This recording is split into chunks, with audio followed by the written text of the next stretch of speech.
In just a few minutes, you'll understand every amendment to the U.S. Constitution, the very laws that define your rights, your freedoms, and the limits of government power. Let's dive in. First Amendment. The First Amendment protects your freedom to speak your mind, practice any religion, or none at all, publish news, gather peacefully, and petition the government. It's the bedrock of American democracy. 5 freedoms in one powerful sentence. Second Amendment. This amendment defends your right to own and carry weapons. Rooted in early American fears of tyranny, it supports both personal self-defense and the historical concept of a militia for protecting a free state. Third Amendment. No soldier can crash on your couch, at least not by force during peacetime. This was a direct response to British troops being quartered in homes during colonial times. It protects your privacy and property. Fourth Amendment.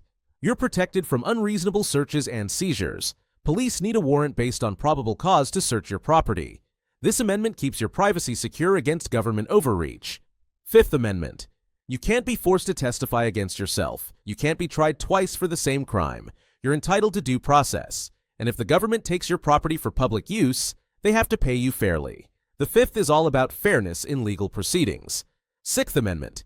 If you're accused of a crime, you have the right to a speedy trial, a public hearing, an impartial jury, a lawyer, and to confront your accusers. It ensures a fair fight in court, no secret proceedings, no railroading. Seventh Amendment. In civil cases, think lawsuits over money or property, you have the right to a trial by jury. It's a way to keep ordinary citizens involved in the justice system and protect against biased judges.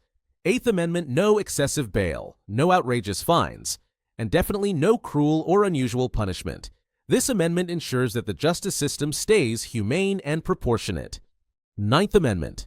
Just because a right isn't listed in the Constitution doesn't mean it doesn't exist. This amendment reminds us the people hold more rights than the document spells out. 10th Amendment. Any power not given to the federal government or forbidden to the states is left to the states or the people. This enshrines the principle of federalism, a balance between national and local control.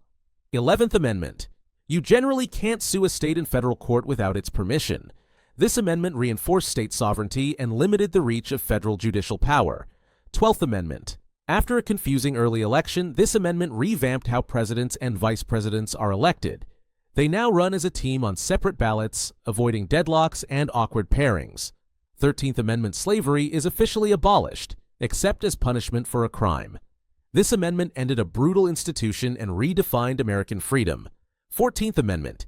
If you're born or naturalized in the U.S., you're a citizen, and you're guaranteed equal protection under the law.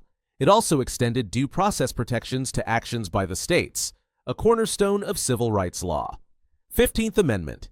You can't be denied the right to vote based on race, color, or previous servitude.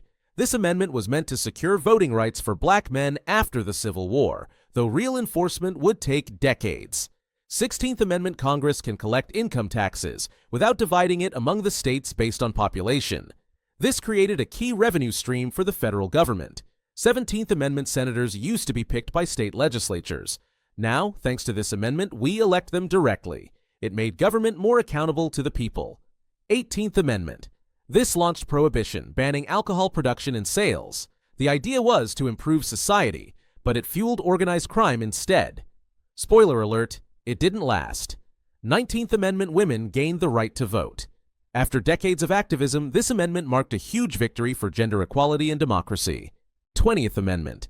This moved up the start dates for congressional and presidential terms, cutting down the lame duck period and making transitions of power smoother and quicker. 21st Amendment. Say goodbye to prohibition. This amendment repealed the 18th, letting states regulate alcohol again. It's the only time an amendment canceled out another. 22nd Amendment. Presidents are now limited to 2 terms. Passed after FDR was elected 4 times, this ensures regular turnover in leadership. 23rd Amendment. Residents of Washington, D.C. can vote for president, finally. They get electoral votes, even though they still lack full congressional representation. 24th Amendment. Poll taxes, charging people to vote, are banned in federal elections. This amendment helped dismantle tools used to suppress poor and minority voters. 25th Amendment.